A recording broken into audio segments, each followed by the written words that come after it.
President Trump is pushing for change in the Smithsonian Museum, specifically for how they present American history. Let's go to Emma Withrow from the Fact Check team. So I know that there are specific exhibits that has led the White House to raise some concerns. Break those down for us. So they published a long list of things that they took issue with and exhibits they said need to be changed. Just to name a few, the African American History Museum was suggesting that things like the nuclear family and work ethic are rooted in whiteness.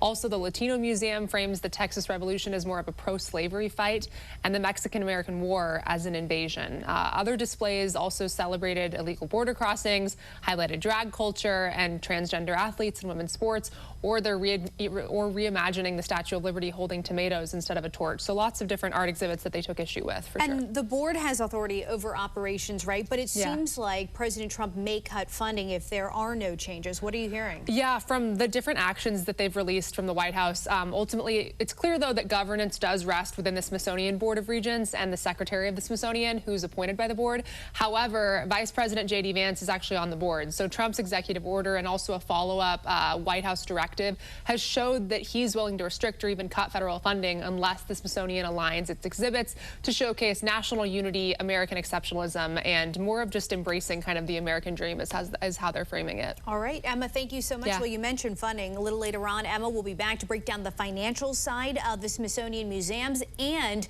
the taxpayer dollars that go into them.